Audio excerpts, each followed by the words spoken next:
ओम का नियम क्या कहता है? ओम का नियम कहता है ना कि जैसे जैसे आप वोल्टेज बढ़ाओगे धारा का मान बढ़ता जाएगा। वोल्टेज जैसे जैसे बढ़ाएंगे धारा का मान बढ़ता जाएगा। इसका मतलब क्या है? जैसे नदी बहता है, नदी को बहते हुए देखें तो जितना तेज धार मारेगा उतने ढेर पानी जाएगा। यही है ओम का नियम। क्या है कि जितने तेज धार मारेगा उतने ज्यादा पानी जाएगा।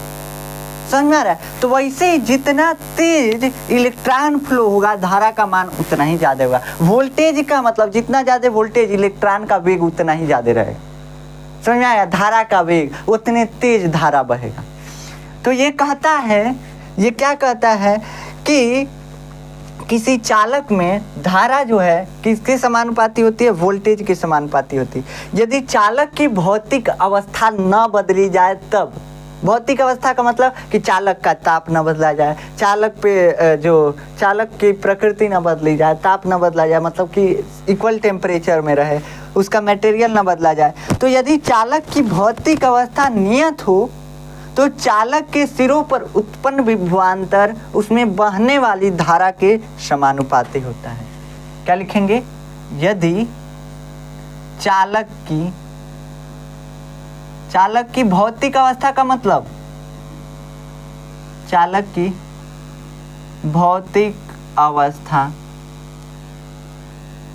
न बदली जाए। अभी हम कुछ क्वेश्चन करेंगे किस पे, अभी समझ में आएगा आपको। बदली जाए, जाया कहाँ लिख रहे हैं? तो चालक के सिरों के बीच, चालक के सिरों, चालक मतलब तार, सिरों के बीच उत्पन्न विभवांतर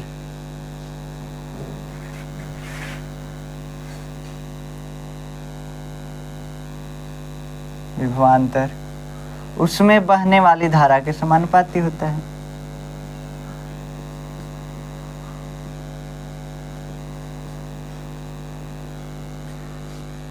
जिनके लिए हम रोते हैं वो किसी और की बाहों में सोते हैं। हम गलियों में भटकते फिरते हैं, वो समंदर किनारों पे मिलते हैं। चलिए गाना बहुत हो गया। वैसे चलिए देखिए, खो मत जाइए, इधर देखिए, अब फिजिक्स पे ध्यान दीजिए, उस पे से ध्यान हटा दीजिए। देखिए क्या कह रहा है कि यदि चालक की भौतिक अवस्था नहीं बदली जाए तो चालक के सिरों के बीच उत्पन्न विभवांतर उसमें बहने वाली धारा के समानुपाती होता है। ये तो आप क्लास 10th में ही पढ़ चुके हैं। भौतिक अवस्था का मतलब कि चालक का ताप न बदला जाए, नहीं कि गर्म कर दीजिए तार को तो अभी भी ये नियम ब्रेक हो जाएगा। गर्म नहीं करना है तार को, जितने टेम्परेचर पे रख रहे हैं उतने ही टेम्परेचर पे रखे रहिए हरदम। दूसरा चीज, उसका आकार नहीं बदलना चाहिए, उसका साइज शेप वगैरह नहीं बदलना चाहिए, बस सिंपल सी बात है। तो क्या कहता है कि V प्रोपोर्शनल टू I। ओम चचा यही बोले थे कि V प्रोपोर्शनल टू I, जितने तेज धारा बहेगा धारा का मान बढ़ता जाएगा, यही बोले थे। तो V बराबर क्या लिख देते हैं? RI, और यही है ओम का नियम। R क्या है? तो ये चालक का प्रतिरोध है, चालक का प्रतिरोध। और प्रतिरोध का मतलब क्या है? तो प्रतिरोध का मतलब बाबू है, प्रतिरोध जो है धारा का विरोध करने का गुण, धारा का विरोध करने का गुण है। समझ में आया? धारा के विरोध करने का गुण है। ठीक, तो ये धारा के विरोध करने का गुण है। गुण मतलब समझते हैं ना, चालक में एक गुण होता है जो कि धारा का विरोध करता है, इलेक्ट्रॉन को फ्लो होने से रोकता है। समझ रहे हैं? जैसे आप फिजिक्स पे ध्यान देने से अपने आप को रोकते हैं, ये आपका गुण है, वैसे ही ये प्रतिरोध जो है एक चालक का गुण है, तार का गुण है। उसमें अगर इलेक्ट्रिसिटी फ्लो हो रही है तो तार उसका विरोध करता है, उसी गुण को हम क्या बोल देते हैं? प्रतिरोध बोल देते हैं। अब इसको हम इस फार्मूले को थोड़ा सा मॉडिफाई करके I को नीचे ला देते हैं, R बराबर लिख देते हैं V बटा में I। यही क्या है? तो यही है ओम का नियम। इसका मात्रक क्या होता है? तो मात्रक बाबू इसका होता है क्या? देखिए, वोल्ट प्रति एम्पियर, और इसी को हम लिखते हैं ओम, और इसी का सिंबल बनाते हैं I से। ऐसे। कई लोगों को ओम का सिंबल बनाने नहीं आता है, तो ओम को इससे दर्शाते हैं। ठीक, ये धारा के मार्ग में रुकावट जो है, यही क्या है, यही है प्रतिरोध। अब देखिए ओम के नियम की उत्पत्ति के बारे में समझ लेते हैं थोड़ा सा। हम इसको मिटा सकते हैं कि नहीं मिटा सकते हैं? थोड़ा सा नीचे का लाइन हम मिटाते हैं और समझाते हैं आपको ओम के नियम की उत्पत्ति। ओम के नियम की उत्पत्ति हम फार्मूला यहाँ पे लिख देते हैं, क्या है, R बराबर V बटा में I। यही हम फार्मूला अभी निकाले हैं।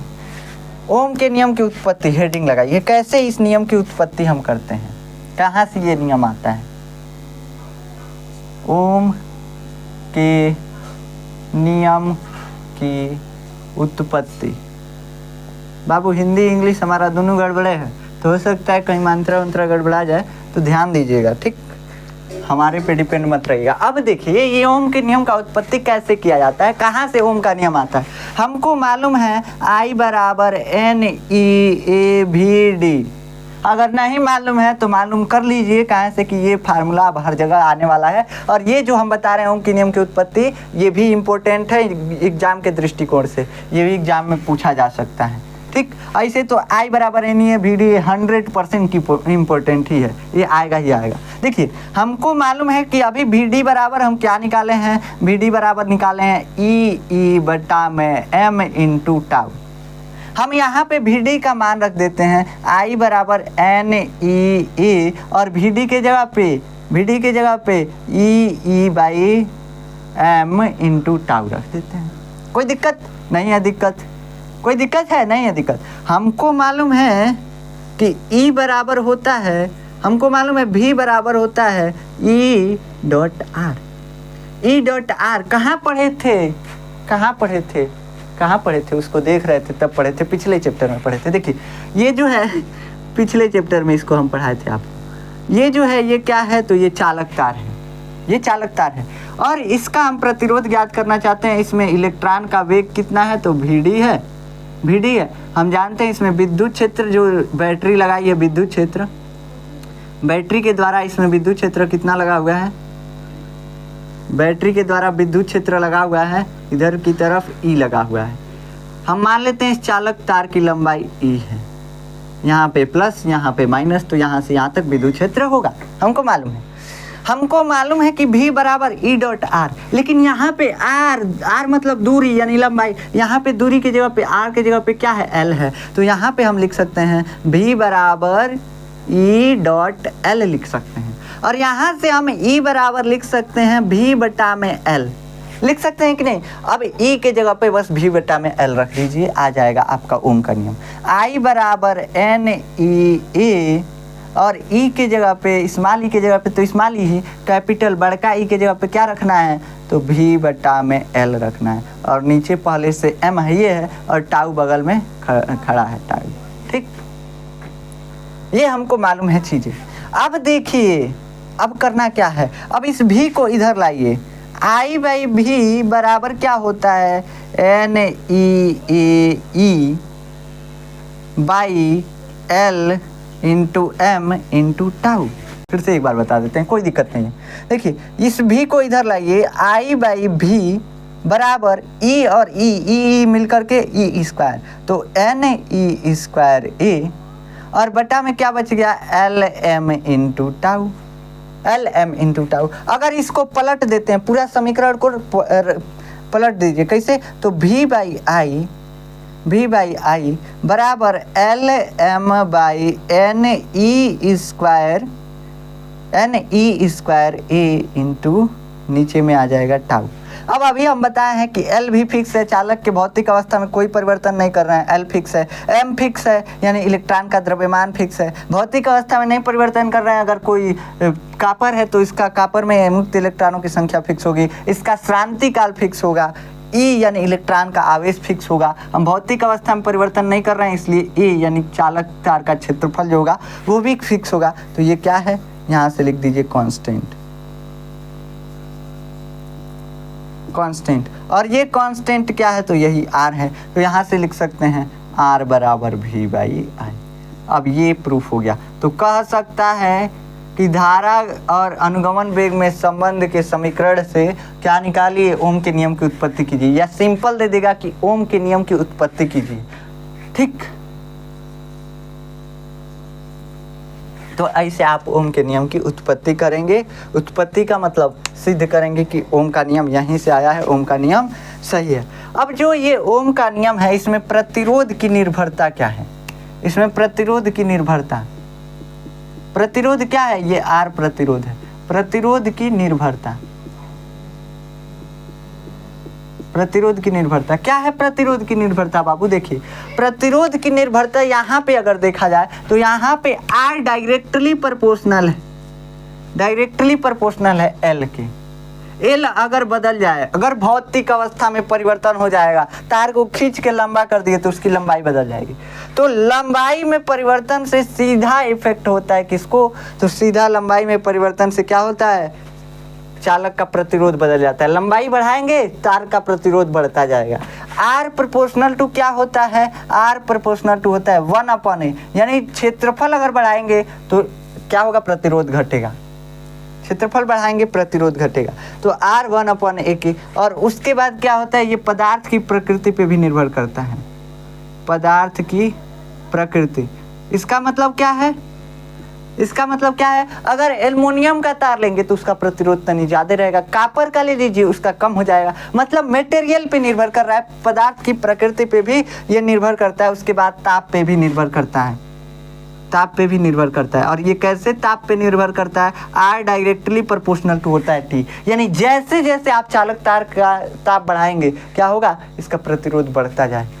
तो R directly proportional to T होता है, ये चालकों के लिए होता है, नहीं कि मिश्र धातु वगैरह के लिए लगा दीजिएगा। तो अभी हम इसके बारे में भी सब चीज़ें डिस्कस करेंगे।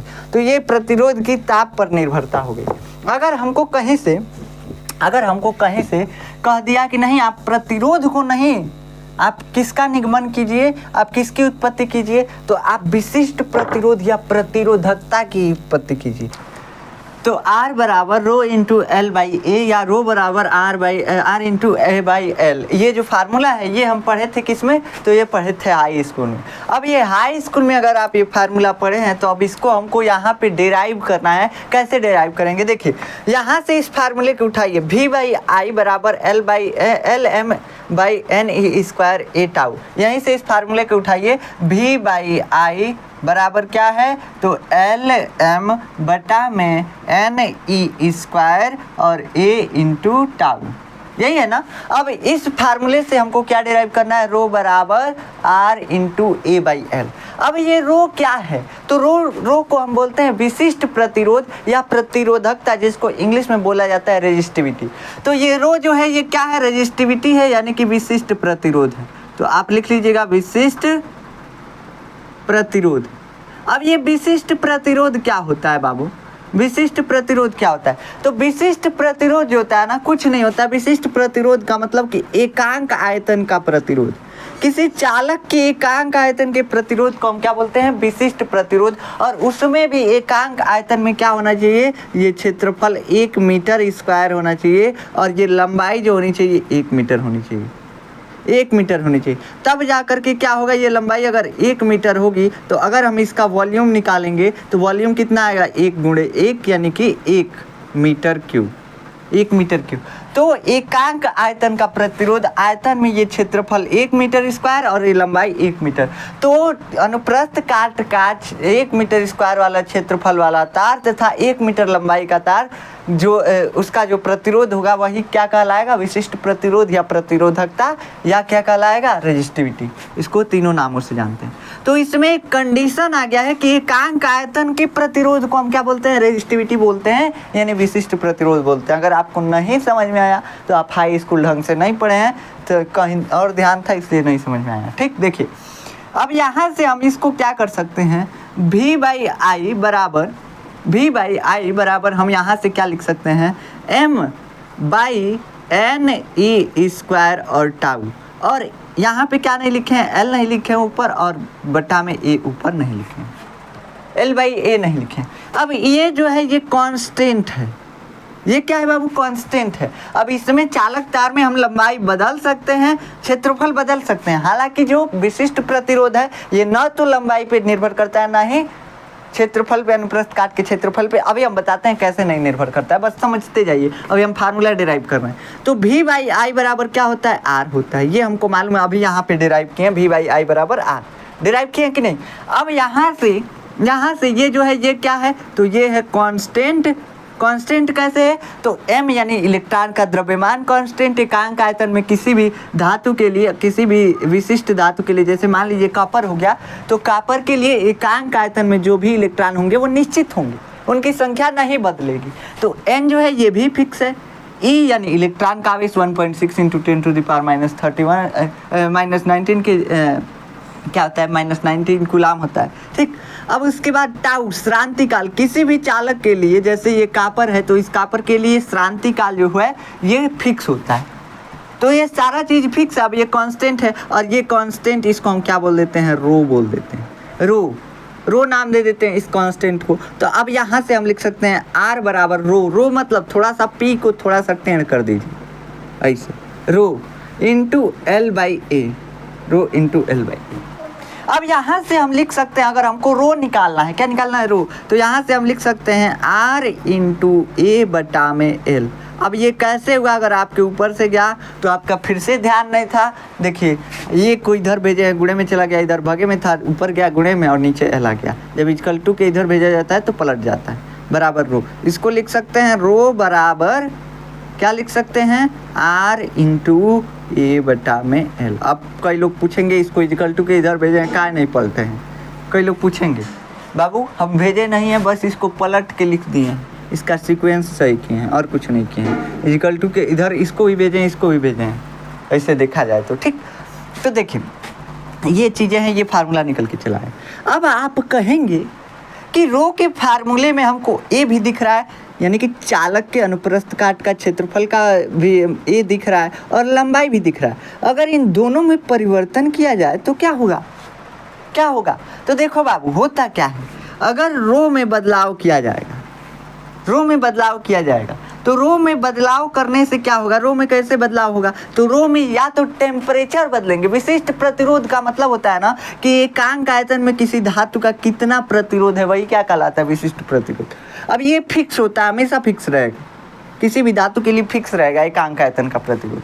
अब दिक्कत यहाँ पे ये आया कि इसके समीकरण में ए भी आ रहा है और एल भी आ रहा है। कोई पूछेगा विशिष्ट प्रतिरोध ए और एल पे निर्भर करता है, आप कहेंगे हाँ फार्मूले में है इसलिए निर्भर करता है, लेकिन ये नहीं निर्भर करता है ए और एल पे। कैसे, तो देखिए जैसे आप यहाँ पे मान लीजिए अगर आप लंबाई बढ़ा रहे हैं, चालक का लंबाई, तो जितना आप लंबाई बढ़ाएंगे भाई प्रतिरोध बढ़ता जाएगा। अगर ए को अलग साइड में लिख दीजिए तो यहाँ पे R/L। अगर ए को आप फिक्स रखते हैं, क्षेत्रफल को अगर आप फिक्स रखते हैं, क्षेत्रफल को फिक्स रखते हैं और तार की लंबाई बढ़ाते चले जाते हैं, तो आपको पता है कि प्रतिरोध लंबाई बढ़ाने पे बढ़ता है, भाई प्रतिरोध हो बढ़ता चला जाएगा, एल भी बढ़ता चला जाएगा। तो R/L का जो रेशियो आएगा ये कांस्टेंट रहेगा। हाँ हम समझ रहे हैं कि प्रतिरोध बदलेगा, लंबाई बदलेगा तार का, लेकिन R/L का जो रेशियो है ये कांस्टेंट आएगा। अगर R/L का पहले रेशियो कितना था, मान लीजिए 2 था, तो अभी भी इसका रेशियो बढ़ने के बाद भी 2 आ गया। कैसे, तो मान लीजिए 4/2 और 4 को और हम बढ़ा दिए, 4 दूना 8 और 2 दूना 4। अब दोनों संख्याएं बढ़ गई, अभी भी इसका रेशियो कितना आएगा, 2। 4/2 को अगर काटेंगे 2 और 8/4 को काटेंगे 2, यानी रेशियो अभी भी कांस्टेंट है, रेशियो नहीं बदल रहा है। इसलिए जो विशिष्ट प्रतिरोध है कांस्टेंट है। अब कहेंगे क्षेत्रफल को कम करें, क्षेत्रफल को जैसे कम करेंगे तार को खींचना पड़ेगा, खींचेंगे तार लंबा होगा, बस फिर से प्रतिरोध बढ़ जाएगा। मतलब ओवरऑल ये जो है कांस्टेंट ही रहेगा, पूरा R × A/L जो है ये क्या है, कांस्टेंट है हरदम के लिए। किसी भी चालक के लिए मान लीजिए अगर कॉपर है तो कॉपर के लिए R × A/L जो है कांस्टेंट है। अगर एल्युमिनियम है तो उसके लिए भी ये अलग होगा, ये कांस्टेंट होगा। मान लीजिए कॉपर के लिए 14 है, एल्युमिनियम के लिए 12 है, तो ये मतलब एल्युमिनियम के लिए नहीं बदलेगा, ना ही कॉपर के लिए बदलेगा, किसी भी एक धातु के लिए फिक्स रहेगा, कांस्टेंट रहेगा विशिष्ट प्रतिरोध। विशिष्ट प्रतिरोध का मतलब ये होता है कि एकांक आयतन का प्रतिरोध। समझ में आया? तो ये होता है विशिष्ट प्रतिरोध। आपको समझ में आ गया होगा, आशा है, ये कैसे कैसे निर्भर करता है। अब देखिए ये जो है ये L और आप लिख सकते हैं कि यह जो है किस पे नहीं निर्भर करता है, L और A पे निर्भर नहीं करता है। आप यहाँ पे लिख लीजिएगा, ये तो हम समझाए हैं थोड़ा सा। यहाँ पे आप लिख लीजिएगा यह L और A पर निर्भर नहीं करता। ठीक, इसकी निर्भरता है ये। दूसरा क्या है, तो यह चालक के पदार्थ पर निर्भर करता है। चालक के पदार्थ पर पदार्थ जैसा रहेगा, अगर उसमें मुक्त इलेक्ट्रॉन ज़्यादा हैं तो इसका जो ये रो है ये कम होगा। तो चालक के पदार्थ पर भी निर्भर करता है, चालक के तापमान पर भी निर्भर करता है, चालक के तापमान पर। अब तापमान बढ़ाने से क्या होता है ना, जो मुक्त इलेक्ट्रॉन थे, अभी मुक्त इलेक्ट्रॉन हम दिखाए, इधर उधर गति करने लगते हैं, इधर उधर ढेर टकराने लगते हैं सर। उनका जो श्रांति काल होता है वो कम हो जाता है। और ज़्यादा टक्कर मतलब अपना ज़्यादा एनर्जी लूज करेंगे, और एनर्जी ज़्यादा लूज करेंगे, वो एनर्जी कहाँ से ले रहे हैं, बैटरी से। तो जब एनर्जी ज़्यादा लूज करेंगे तो रेजिस्टेंस ज़्यादा हो जाता है, इससे ही रेजिस्टेंस ज़्यादा हो जाता है। देखिए जब अनुगमन वेग VD से इलेक्ट्रॉन चलते हैं ना, तभी भी परमाणु से बीच बीच में टकराते रहते हैं सब। ऐसा नहीं है कि इलेक्ट्रॉन एक दिशा में गति करना चालू कर दिए तो नहीं टकरा रहे, तभी भी टकरा रहे हैं, तभी भी टकराते हुए ही हरदम अझुराते हुए चलेंगे सब। जो भी आवारा इलेक्ट्रॉन है, आवारों का काम क्या होता है, अझुरा के चलना, तो वैसे आवारा इलेक्ट्रॉन जो है ना अझुराते चलेंगे सब, मतलब हमेशा परमाणुओं से टकराते हुए ही चलेंगे कैसे भी करके। ठीक, तो अगर आप टेम्परेचर बढ़ाएंगे तो इन इलेक्ट्रॉनों में और ज़्यादा ऊर्जा आ जाती है, जिससे ये जो है इनका श्रांति काल कम हो जाता है, यानी टक्करों की संख्या बढ़ जाती है। कम समय में ज़्यादा टक्कर, श्रांति काल का मतलब 2 टक्करों के बीच का समय, और वह कम हो गया मतलब ज़्यादा टक्कर कर रहे हैं। समझ में आ गया? तो जब ज़्यादा टक्कर होगा तो क्या होगा, रेजिस्टेंस बढ़ जाएगा, और रेजिस्टेंस बढ़ेगा कौन सा, तो ये विशिष्ट प्रतिरोध ही बढ़ जाएगा। विशिष्ट प्रतिरोध बढ़ेगा यानी रेजिस्टेंस भी बढ़ जाएगा। सिंपल सा बात है, दोनों चीज़ें बढ़ जाएंगी। ठीक, तो ये होता है रेजिस्टेंस और विशिष्ट प्रतिरोध, जिसको हम बोलते हैं रेजिस्टिविटी। चलिए एक क्वेश्चन करते हैं, इसको हम मिटाते हैं। अगर आप लिख लिए नहीं लिखे स्क्रीनशॉट ले लीजिए, नहीं अगर स्क्रीनशॉट ले रहे हैं तो हम नोट्स भी दे देंगे, कोई दिक्कत वाली बात नहीं है। चलिए एक क्वेश्चन लिखिए कि L लंबाई तथा A क्षेत्रफल वाले तार को खींच करके क्या किया जाता है, 2 गुना लंबाई का कर दिया जाता है, तो नया प्रतिरोध ज्ञात कीजिए। इस तरह का क्वेश्चन बहुत ज़्यादा बोर्ड में पूछा जाता है कि यदि कोई चालक है जिसका अनुप्रस्थ काट का क्षेत्रफल A है तथा लंबाई क्या है, L है। देखिए हम थोड़ा सा बना देते हैं क्वेश्चन, L लंबाई तथा A अनुप्रस्थ काट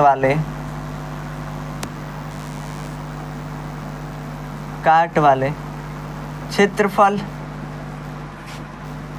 अनुप्रस्थ काट के क्षेत्रफल, ऐसे बस लिख दीजिए, A क्षेत्रफल वाले तार का प्रतिरोध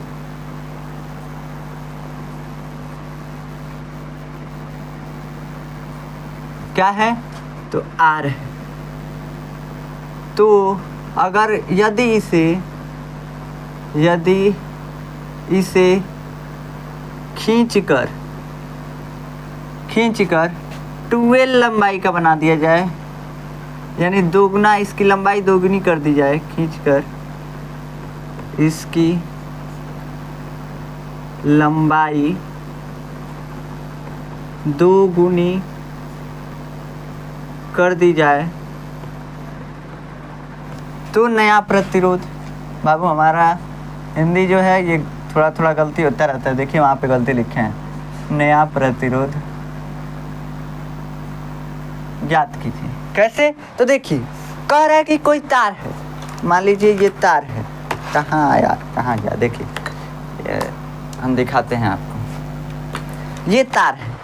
अब इस तार में हम क्या करते हैं, इस तार को हम खींच के और लंबा कर देते हैं। तो खींचेंगे तो क्या होगा, खींचेंगे इसकी लंबाई तो बढ़ेगी, लेकिन ये तारवा पतला होता जाएगा। अगर लोहा का या एल्युमिनियम का तार है, उसको खींचेंगे खूब ऐसे, तो खींचेंगे तो हमारा ये तार टूट जाएगा, बेकार हो जाएगा। ठीक है, लैपटॉप का चार्जर है। देखिए तो अगर खींचेंगे तो बहुत लंबा हो जाएगा तार। लंबा तो होगा, अगर लोहा का हो, एल्युमिनियम का हो, चाहे चांदी वादी का हो तो लंबा हो जाएगा, लेकिन वो पतला भी होगा। और पतला जैसे होगा यानी अनुप्रस्थ काट का क्षेत्रफल भी बदल जाएगा।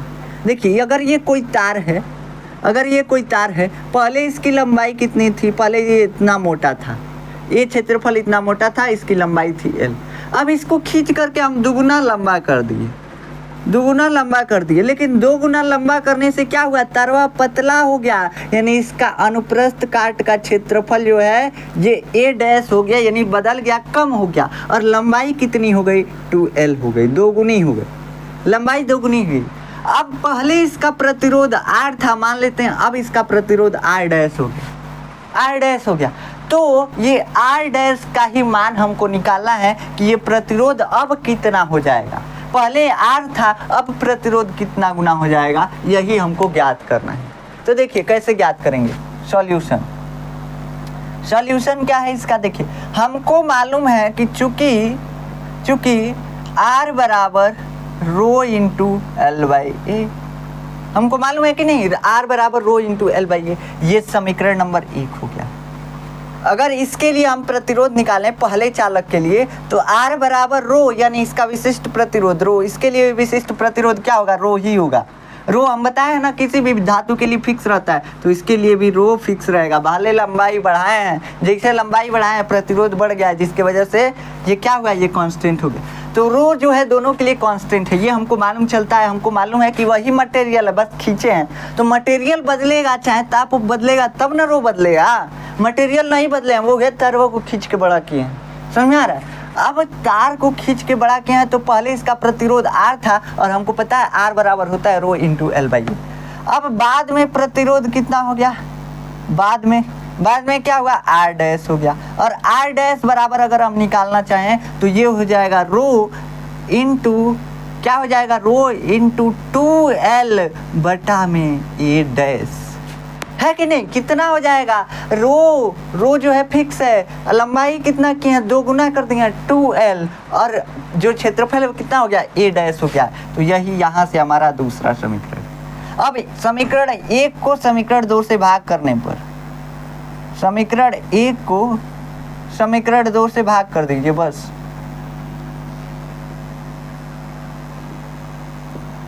भाग करने पर दूसरे चालक के लिए भी लगाए हैं प्रतिरोध का फार्मूला, और पहले चालक के लिए भी हम बताए हैं, हाई स्कूल का फार्मूला है ये।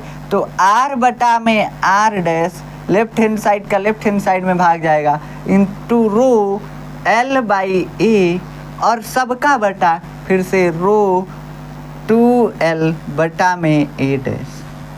अब क्या हुआ, रो से रो मर जाएगा, यहाँ से L से L मर जाएगा।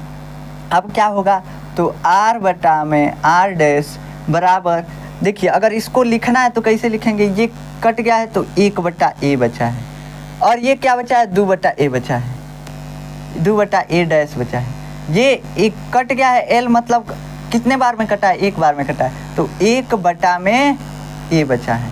और अगर इसको हमको गुणे में करके लिखना है तो बस पलट देते हैं, तो A डैश बटा में 2, A डैश बटा में 2। समझ में आया कि नहीं आया, देखिए अगर ये हम इसको लिखना चाहें तो ऐसे लिख सकते हैं, इसको लिखना चाहें तो 1 बटा में A और बटा में 2 बटा में A लिख सकते हैं, और सब चीज़ें तो कट गई हैं। अगर इसको हमको गुणा के साथ लिखना है तो बस पलट देते हैं, हो गया, गुणा के साथ हो गया। अब यहाँ से हम क्या करते हैं, 2 इधर भगे में इधर आएगा, गुणे में हो जाएगा, तो 2 इंटू R और बटा में R डैश, बटा में क्या है R डैश, और बराबर क्या आ गया, बराबर आ गया A डैश बटा में A डैश बटा में A। हमको क्या निकालना है, हमको निकालना है, अगर हम कहीं से A डैश निकाल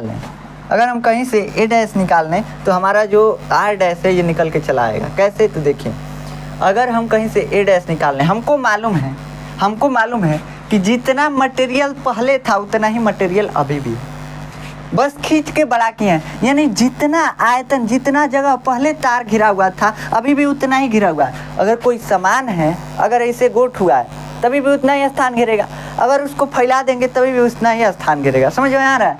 तो ये तार जो है पहले क्या था, ठोस था तभी भी इतना ही स्थान, जब इसको खींच के बड़ा किए तभी भी उतना ही आयतन का है। मान लेते हैं इसका आयतन भी था, तो भी बराबर भी है कि नहीं, आयतन पहले का क्या है बराबर है, और भी बराबर क्या होता है, भी बराबर क्या होता है, आयतन बराबर होता है ये L इंटू ए और बराबर 2L इंटू ए डैश।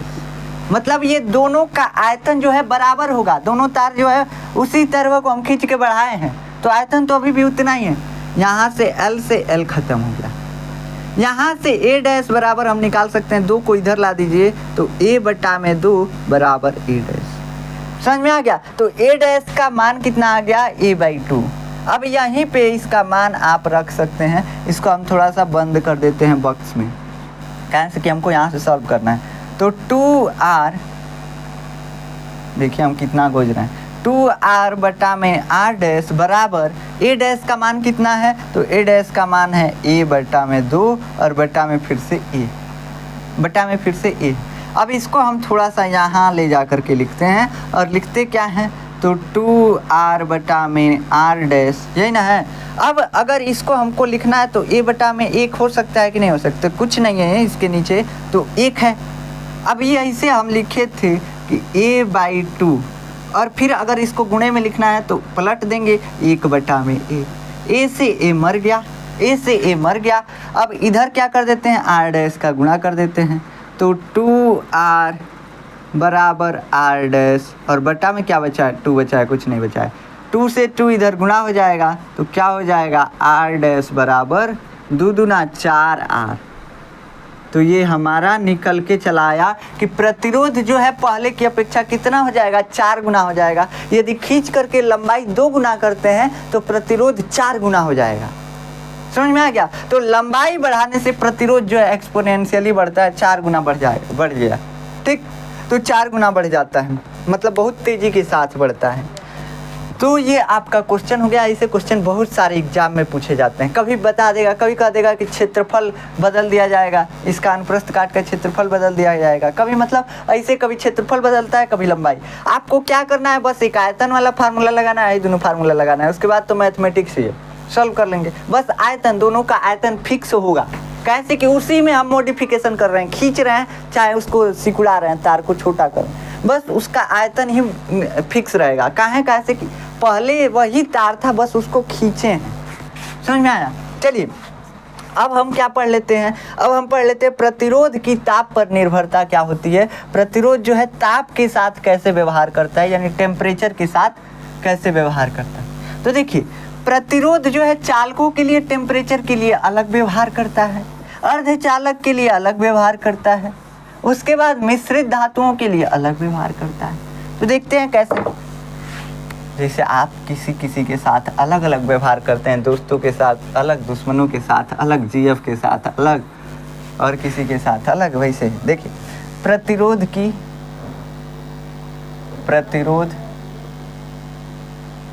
ताप पर निर्भरता। हेडिंग लगाते जाइए हमारे साथ ही, वैसे नोट्स हम दे ही देंगे, कोई दिक्कत नहीं है। हाँ जानते हैं आप लोग आलसी हैं। देखिए चालक के लिए, लेकिन आप लोगों को 12th में आलसी नहीं होना चाहिए, आगे आलसी हो सकते हैं। फिर अर्धचालक के लिए, तीनों के लिए एक ही बार लिख देते हैं। अर्धचालक के लिए, अर्धचालक और क्या, मिश्र धातु। देखिए जैसे हम टेम्परेचर बढ़ाते हैं, टेम्परेचर जैसे बढ़ाते हैं तो जो टाउ होता है यानी श्रांति काल होता है, ये डायरेक्टली प्रोपोर्शनल टू 1/T होता है। 1/T के प्रोपोर्शनल होता है चालकों के लिए। मतलब कि जैसे जैसे टेम्परेचर बढ़ेगा श्रांति काल घटेगा। श्रांति काल घटेगा मतलब टक्करों की संख्या ज़्यादा हो जाएगी, जितने टकराएगा उतने एनर्जी लूज करेगा, इसलिए धारा जो है धीरा हो जाएगी, और धीरा होगी मतलब कि प्रतिरोध लग रहा है। तो R is directly proportional to कितना, 1/T। जितना T बढ़ाएंगे, R is directly proportional to T, हम क्या लिख रहे हैं यहाँ, R directly proportional to T। Temperature जितना बढ़ाएंगे प्रतिरोध उतना ही बढ़ेगा। किसके लिए? तो ये चालक के लिए शर्त है। अब अर्धचालक के लिए क्या होता है?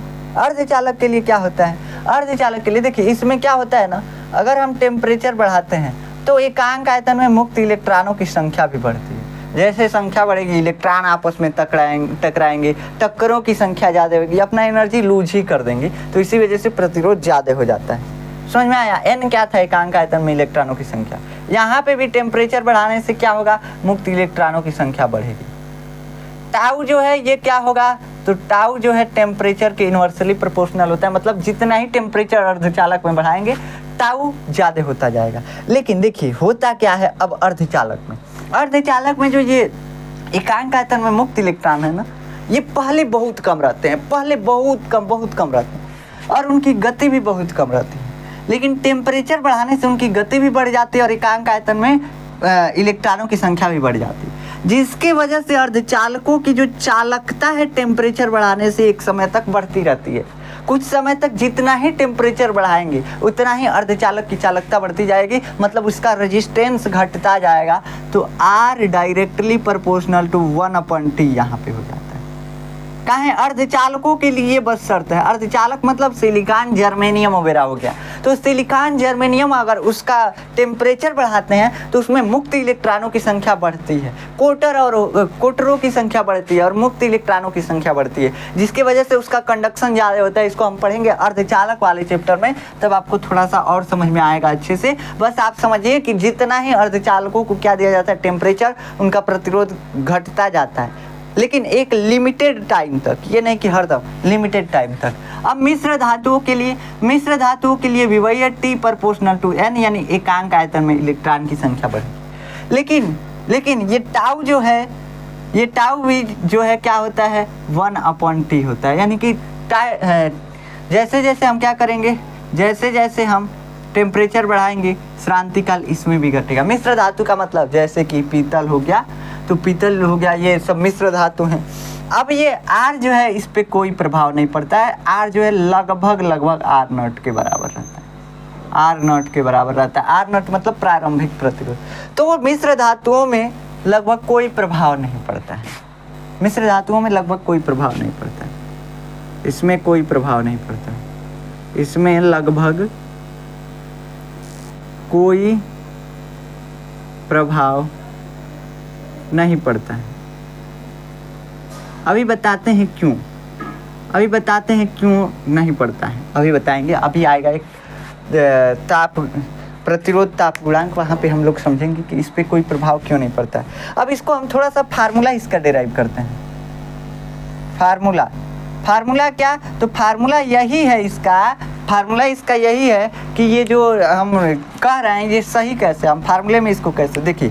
हम कहते हैं ना कि डेल्टा R जो होता है या DR जो होता है, यानी प्रतिरोध में परिवर्तन जो होता है R0 के प्रोपोर्शनल होता है, R0 के प्रोपोर्शनल। इसका मतलब जो प्रतिरोध में टेम्परेचर बढ़ाने से चेंज आता है, टेम्परेचर बढ़ाने से प्रतिरोध चालकों के लिए बढ़ता है, अर्धचालकों के लिए घटता है और मिश्र धातुओं के लिए क्या होता है? वही रह जाता है। तो प्रतिरोध में जो अंतर आता है टेम्परेचर बढ़ाने से, वो पहले जो चालक का प्रतिरोध रहता है उस पर भी निर्भर करता है। जितना प्रतिरोध, अगर प्रतिरोध ज़्यादा है तो ताप बढ़ाने से प्रतिरोध में अंतर भी ज़्यादा आएगा। अगर पहले से प्रतिरोध चालक तार का ज़्यादा है तो उसमें अंतर भी ज़्यादा आएगा। मान लीजिए जैसे एक चालक तार का प्रतिरोध 50 ओम है और एक चालक तार का प्रतिरोध 100 ओम है, ठीक। अगर दोनों का टेम्परेचर हम 10 डिग्री सेल्सियस बढ़ाते हैं, 10 डिग्री सेल्सियस बढ़ाते हैं, तो इसमें मान लीजिए इसका प्रतिरोध बाद में हो गया 52 ओम और 10 डिग्री इसका बढ़ाने पे इसका कितना हो जाएगा? 110 ओम हो जाएगा। मतलब प्रतिरोध जितना ज़्यादा रहेगा उतना ज़्यादा ही प्रतिरोध में अंतर आएगा। यहाँ पे बस 2 का अंतर है, यहाँ पे 10 का अंतर है। तो ये समीकरण यही कहता है, समीकरण नंबर 1। दूसरा समीकरण DR जो होता है ये प्रोपोर्शनल होता है directly proportional to delta T। जितना टेम्परेचर बढ़ाएंगे परिवर्तन उतना ही ज़्यादा होगा, ठीक, परिवर्तन उतना ही ज़्यादा होगा। ये समीकरण नंबर 2।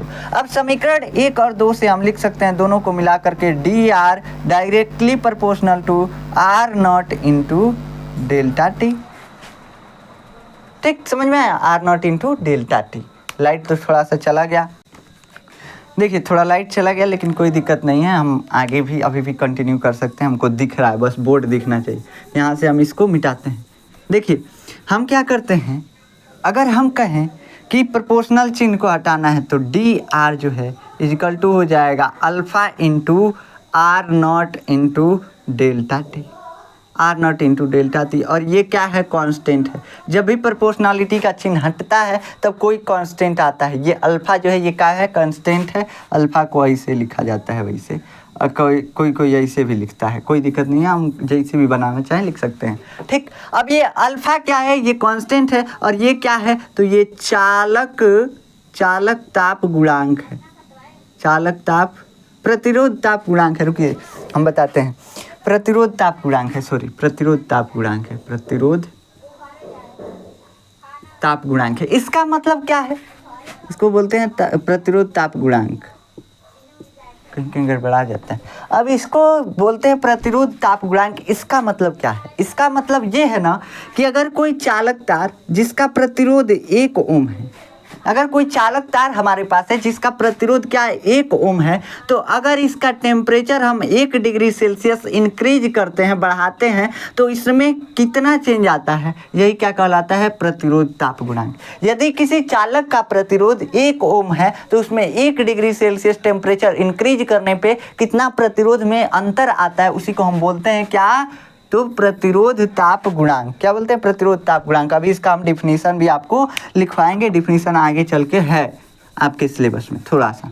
ठीक, अब यहाँ से हम इसको डिफाइन कर लिए। हमको अभी पूरा आर नहीं मालूम चला है, पूरा अंतर नहीं मालूम चला है, डी आर यानी छोटा सा अंतर मालूम चला है। इसका समाकलन हम कर देते हैं।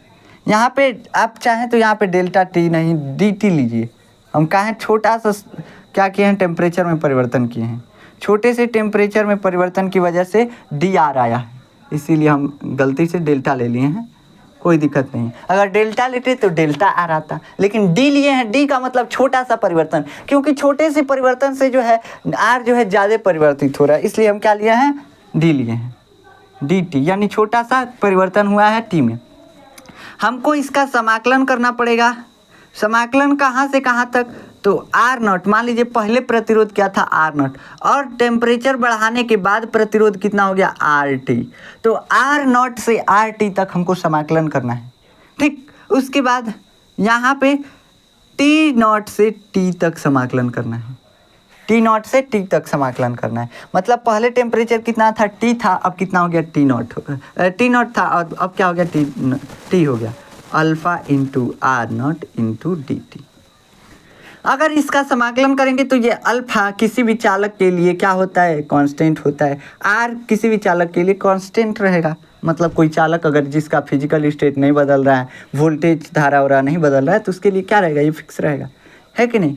तो अब यहाँ पे हम लिमिट लगा दिए, इसका समाकलन हो जाएगा आर हो जाएगा, और इसका लिमिट लग जाएगा आर नॉट और आर टी, आर नॉट और आर टी बराबर। यहाँ से अल्फ़ा और आर नॉट को बाहर निकाल दीजिए, डी टी का समाकलन टी हो जाता है, और इसका लिमिट क्या है, तो टी नॉट टू टी। गर्मी बहुत हो रहा है, इतना लाइट चला गया है तो लाइट बार बार जा रहा है। देखिए यहाँ से upper limit R T, light चला गया इसीलिए दिमाग कम काम कर रहा है, R naught upper limit minus lower limit. समाकलन करना तो बहुत बार हम सिखा चुके हैं अभी तक आपको। Alpha into R naught, T minus T naught, T minus T naught. यहाँ से हम क्या कर दिए, लिमिट रख दिए। हम मान लेते हैं टी माइनस टी नॉट जो है ये क्या है, डेल्टा टी के बराबर है, डेल्टा टी के बराबर। ठीक, देखिए माइक थोड़ा आपको नहीं सुनाई देगा कुछ देर तक। ये किसके बराबर है, तो ये जो है डेल्टा टी के बराबर है। ठीक, अब इसको हम क्या लिख सकते हैं, आगे हम मान लेते हैं, मन में ही मान लीजिए, इसे लाइट आ गया। चलिए R T minus R naught, R T minus R naught बराबर क्या हो गया, तो अल्फ़ा इंटू आर नॉट, और इसको डेल्टा टी लिख सकते हैं। डेल्टा टी अभी माने हैं कि टी माइनस टी नॉट ये क्या है, ताप में परिवर्तन है, तो ताप में परिवर्तन डेल्टा टी लिख सकते हैं। अगर हम इसको इधर भेजना चाहें तो आर टी बराबर R naught plus alpha R naught delta T. अगर हम इसमें से आर नॉट कॉमन ले लें तो आर नॉट कॉमन लेने से क्या बचेगा, यहाँ पे कुछ नहीं तो 1 और प्लस यहाँ पे क्या बचेगा, अल्फा बचेगा और डेल्टा टी बचेगा, डेल्टा टी बचेगा। तो ये हमारा फार्मूला आता है अगर नया प्रतिरोध निकालना है, टेम्परेचर बदल रहे हैं तो। टेम्परेचर में ये क्या है, चेंज है, ये क्या है, प्रतिरोध ताप गुणांक है। किसी भी चालक के लिए प्रतिरोध ताप गुणांक फिक्स रहता है। अगर टेम्परेचर में 2 डिग्री का चेंज किया है, 10 से 12 किए हैं तो 2 डिग्री का चेंज हुआ है तो 2 डिग्री यहाँ पे रखेंगे। समझ में आया? वैसे केल्विन में रखा जाता है तो यहाँ पे रखेंगे आप टेम्परेचर, जितना टेम्परेचर में चेंज किए हैं तो यही है। अब यहाँ से देखिए, यहाँ से क्या होता है, तो ये चालकों के लिए जो होता है अल्फा, अल्फा चालकों के लिए क्या होता है, अल्फा चालकों के लिए पॉजिटिव होता है, अल्फा चालकों के लिए पॉजिटिव होता है। याद रखिएगा, अल्फा चालकों के लिए पॉजिटिव होता है। पॉजिटिव रखेंगे तो क्या हो जाएगा, बढ़ जाएगा आर नॉट का मान। और अल्फा जो होता है किसके लिए, तो अर्धचालकों के लिए, यानी प्रतिरोध ताप गुणांक जो होता है अर्धचालकों के लिए क्या होता है, निगेटिव होता है, निगेटिव होता है। मतलब कि इसका जो प्रतिरोध घट जाएगा। कैसे, अल्फा माइनस में रखेंगे तो 1 माइनस, और जब 1 माइनस यानी 0.0000 कुछ आएगा। तो जैसे 0 पॉइंट मतलब 1 से छोटी संख्या से अगर किसी चीज़ में गुणा करते हैं तो वो छोटी ही हो जाती है और छोटी ही हो जाती है। तो इसमें गुणा करेंगे, आर नॉट जो है मान लीजिए 1 है, इसमें गुणा कर रहे हैं 0.5, 0.5 का मतलब 1/2, 0.5 का मतलब 1/2। इसको काटेंगे कितना हो जाएगा, हो जाएगा 1/2। 1 से कितना हो गया, 1/2। अगर 1 में 1/2 का गुणा करते हैं 1/2 बच जाएगा। तो मतलब अगर छोटी संख्या हो रही है तो क्या हो जाएगा, छोटी संख्या हो रही है, इसलिए ये प्रतिरोध भी छोटा हो जाएगा। तो अर्धचालक में प्रतिरोध घटता है, ये हमको यहाँ से मालूम चल गया। अल्फा जो होता है इसके लिए टेम्परेचर बढ़ाने घटाने से अल्फा पे ज़्यादा परिवर्तन नहीं आता है, ये लगभग 0 के बराबर ही हमेशा रहता है। मिश्र धातुओं में अल्फा जो है प्रतिरोध ताप गुणांक जो है मिश्र धातुओं में लगभग 0 के बराबर रहता है। इसलिए यहाँ पे आप लिख सकते हैं RT is greater than R naught, मतलब टेम्परेचर बढ़ाने पे प्रतिरोध बढ़ जाएगा। RT is less than R naught, यानी टेम्परेचर बढ़ाने पे प्रतिरोध घट जाएगा। RT approximately is equal to R naught. तो ये तीनों चीज़ें आप इसमें ऐड कर सकते हैं। हम तो वैसे गोच दिए हैं, आप नोट्स बना रहे होंगे तो वैसे साइड में लिख सकते हैं। ठीक, चाहें तो आप इसका स्क्रीनशॉट ले सकते हैं, कोई दिक्कत वाली बात नहीं है। अब चलिए, अब हम पढ़ते हैं क्या, तो अब हम पढ़ते हैं वैद्युत चालकत्व क्या होता है। वैद्युत चालकत्व जिसको हम बोलते हैं, ये क्या होता है चालकत्व। देखिए, किसी चालक में कितने सुगमता से धारा प्रवाहित हो रहा है ना, प्रतिरोध का ये उल्टा होता है। सीधा प्रतिरोध, प्रतिरोध का मतलब धारा का विरोध करने का गुण, और चालकत्व मतलब, चालकत्व का मतलब होता है कि धारा को कितना अच्छे से जाने दिया जा रहा है। तो ये क्या होता है, वैद्युत चालकत्व। वैद्युत चालकत्व, वैद्युत चालकत्व, ये वैद्युत चालकत्व क्या है, तो ये इसको हम दर्शाते हैं C या G से दर्शाते हैं, C या G से। अब ये जो होता है ये क्या होता है, तो ये 1/R के बराबर होता है। मतलब जितना प्रतिरोध कम रहेगा G का मान उतना ही ज़्यादा रहेगा। अगर किसी चालक का प्रतिरोध कम है, यानी उसमें धारा का विरोध कम हो रहा है, धारा सुगमता से जा रही है, तो धारा कितना सुगमता से जा रही है वही क्या कहलाता है, वैद्युत चालकत्व कहलाता है। तो अगर प्रतिरोध कम तो चालकत्व ज़्यादा होगा, और चालकत्व कम यानी प्रतिरोध ज़्यादा होगा। प्रतिरोध ज़्यादा तो चालकत्व कम, प्रतिरोध कम तो चालकत्व ज़्यादा। समझ में आया? धारा को, इलेक्ट्रॉन को कितना अच्छे से जाने दिया जा रहा है वही क्या है, तो चालकत्व है। अब एक होता है विशिष्ट चालकता। विशिष्ट चालकता, विशिष्ट चालकता, या इसको बोलते हैं विशिष्ट चालकता नहीं, चालकता या विशिष्ट चालकत्व, चालकता या विशिष्ट चालकत्व। ये क्या होता है विशिष्ट चालकत्व, देखिए इसको दर्शाते हैं सिग्मा से। और ये क्या होता है, तो ये जो होता है रो 1/ρ के बराबर होता है, 1/ρ के बराबर होता है। इसका मतलब जितना कम रहेगा, क्या, जितना कम रहेगा प्रतिरोधकता उतना ज़्यादा रहेगा चालकता। प्रतिरोधकता जितना कम है यानी उतना ज़्यादा चालकता है। विशिष्ट प्रतिरोधकता जितना, प्रतिरोध जितना कम है उतना ही ज़्यादा विशिष्ट चालकत्व है। समझ में आया? तो ये दोनों एक दूसरे के इनवर्सली प्रोपोर्शनल हैं। तो यहाँ से आप इसको भी निकाल सकते हैं। अब अगर आपको यहाँ से एक फार्मूला हम आपको बता देते हैं, देखिए क्या होता है। एक चीज़ होता है I बराबर NE/AVD, होता नहीं, अभी तो डिराइव किए हैं यार। VD बराबर क्या होता है, VD बराबर होता है E/L, E/L अभी ना डिराइव किए हैं, E/L होता है। देखिए VD बराबर क्या हम लिखे हैं, तो VD बराबर हम लिखे हैं हम भी भूल जा रहे हैं यार, E/M इंटू टाउ। हम कहाँ से VD बराबर ये लिख दिए, V बराबर होना होता है, V बराबर क्या होता है E.L होता है। अभी वहाँ से हम लिख रहे थे, देखिए ये VD कंफ्यूज हो जा रहे हैं थोड़ा सा। देखिए I बराबर क्या हो जाएगा NE/E, VD के जगह पे E/M इंटू टाउ। अब A को अगर हम इधर ला दें, A को अगर हम इधर ला दें तो I बटा में A बराबर NE² और E बटा में M इंटू क्या है, तो NE² into M into tau. ये क्या है, तो ये बाबू यहाँ से अगर आप इसको देखिएगा तो ये है क्या, तो 1/रो है। कैसे, तो देखिए हम रो के लिए क्या लिखे थे, तो रो के लिए लिखे थे रो बराबर N क्या लिखे थे, M टाउ बटा में NE² और E। अगर आपको नहीं विश्वास है अपने कॉपी में देख लीजिए, यही लिखे थे रो के लिए। तो अगर 1/रो लिखना हो, यानी रो को पलट रहे हैं तो इधर भी पलटेगा, तो NE² E और बटा में M इंटू टाउ। ये क्या है, 1/रो है। तो यहाँ पे हम I/A को क्या लिख सकते हैं, J लिख सकते हैं, तो J, और इसको लिख सकते हैं 1/रो और इंटू टाउ। यहाँ से और चीज़ हम क्या लिख सकते हैं, J बराबर 1/रो को हम लिखते हैं सिग्मा और into tau, sigma into, sorry यार टाउ कहाँ से, E न रहेगा। देखिए टाउ ये तो कांस्टेंट है ना, यही तो कांस्टेंट है, हम ये टाउ को कहाँ से उठा लें, सॉरी। देखिए यहाँ पे बचेगा E, इतने को हम क्या बोलते हैं, यहाँ पे हम गलती यहाँ पे हुई है। रो बराबर क्या होता है, देखिए हम एक बार और फिर से आपको समझा देते हैं। रो बराबर क्या होता है, रो बराबर अभी हम लिखवाए हैं NE² टाउ बाई M, यही लिखवाए हैं रो बराबर, ठीक। NE² और टाउ बाई और M लिखवाए हैं। ऊपर ऐसे आपको ये नहीं लिखवाए होंगे, अभी लिखवाए हैं रो बराबर, कितना कन्फ्यूजन हो रहा है यार, M और उसके बाद क्या लिखा है, चलिए हम भी देख ही लेते हैं, कोई दिक्कत वाली बात नहीं है, ऐसे गलत हो रहा है। देखिए रो बराबर हम आपको लिखवाए हैं M बटा में NE² इंटू टाउ, यही लिखवाए हैं, ठीक।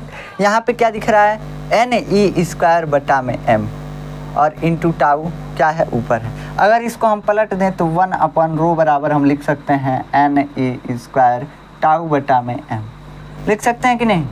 तो यही हम क्या लिखेंगे, यहाँ पे लिखेंगे 1/रो इंटू E, 1/रो इंटू E को अलग कर दिए। यहाँ पे हम क्या लिखे थे, टाउ लिखे थे, अब इसको पलट देंगे तो 1/टाउ हो जाएगा। समझ में आया कि नहीं। ये M/NE² इंटू टाउ जो है ये क्या था, रो था। अब इसको पलट दिए हैं तो ये 1/रो बन गया, और 1/रो को हम लिखते हैं सिग्मा। यहाँ से क्या हो गया, ये E हो गया, ये टाउ नहीं ये E हो गया, ठीक। इसको टाउ को यहाँ पे रख दीजिए आप, टाउ इंटू E, ठीक, E हो गया। अब E जो है ये भी वेक्टर क्वांटिटी है और ये भी वेक्टर क्वांटिटी है कि नहीं है। तो ये दोनों वेक्टर क्वांटिटी, अगर इसको वेक्टर फॉर्म में लिखना चाहें तो आप लिख सकते हैं धारा घनत्व बराबर सिग्मा, यानी चालकता और ये विद्युत क्षेत्र, इसमें संबंध आ गया, ठीक। तो ये एक फार्मूला आप निकाल सकते हैं। वैसे इस फार्मूले का ज़्यादा ज़रूरत नहीं पड़ता है कहीं भी, इसको आप नहीं भी याद रखेंगे कोई दिक्कत नहीं है, नहीं निकालेंगे कोई दिक्कत नहीं है, नहीं लिखेंगे भी तो भी कोई दिक्कत वाली बात नहीं है इस फार्मूले को नहीं लिखने पे। चलिए अब ओमीय प्रतिरोध या ओमीय चालक क्या होते हैं, तो ऐसे चालक जो ओम के नियम का पालन करते हैं क्या कहलाते हैं, ओमीय प्रतिरोध या ओमीय चालक कहलाते हैं। तो आप इसमें क्या लिखेंगे, ओमीय चालक, ओमीय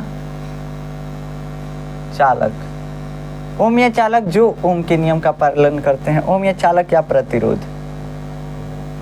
प्रतिरोधक, प्रतिरोधक क्या होता है, तो प्रतिरोधक की एक युक्ति है। तो जो ओम के नियम का पालन करते हैं, ओम के नियम का पालन करते हैं क्या कहलाते हैं, तो वो ओमीय चालक या ओमीय प्रतिरोध कहलाते हैं। और अनोमीय क्या कहलाएगा? अनोमीय चालक या प्रतिरोधक। प्रतिरोधक क्या है? एक युक्ति है, इसे हमारे पास होगा, देखिए हम दिखा देते हैं आपको। ये प्रतिरोधक है, ये प्रतिरोधक है। और इसका गुण क्या है? तो इसका गुण है कि धारा का विरोध करेगा, तो उसको बोलते हैं इसका प्रतिरोध। मान लीजिए ये 10 ओम का प्रतिरोधक है, 10 ओम का प्रतिरोधक है, तो इसका प्रतिरोध कितना है? 10 ओम है, लेकिन इसका नाम क्या है? इस डिवाइस का नाम क्या है? प्रतिरोधक, यानी धारा को रोकने वाला। और इसका गुण क्या है? प्रतिरोध। समझ में आया? रेजिस्टेंस, इसको बोलते हैं रेजिस्टर। तो अब देखिए, जो ओम के नियम का पालन नहीं करता है, जो ओम के नियम का पालन नहीं करता है, देखिए इसमें क्या लिखेंगे? तो R बराबर होता है V/I। क्या होता है? R बराबर V/I। ये पालन करेगा R बराबर V/I का, ठीक, ये पालन करेगा R बराबर V/I का, ये पालन करेगा। और दूसरा क्या है? तो दूसरा है जो ओम के नियम का पालन नहीं करेगा। तो ओम के नियम का पालन कौन नहीं करता है? तो R not equal to V/I। मतलब कि V और I का रेशियो जो होगा R के बराबर हमेशा नहीं होगा, ये डिफरेंट होगा, हर जगह पे बदलेगा, ठीक। अब इसमें क्या आता है? इसमें एग्जाम्पल आप लिख सकते हैं डायोड। डायोड ये कैसे विचलन दिखाते हैं? तो थोड़ा सा इसे जाके ऐसे इसको पढ़ेंगे हम किस में? तो इसको पढ़ेंगे, डायोड को भी सेमीकंडक्टर वाले चैप्टर में पढ़ेंगे। वहीं पे सेमीकंडक्टर पूरा पढ़ा जाएगा, जिसमें कि आपको पता चल जाएगा कि ताप बढ़ाने पे कैसे प्रतिरोध उसका घटता है। सारी चीज़ें उसमें सेमीकंडक्टर वाले में हमको पढ़ना है, ठीक।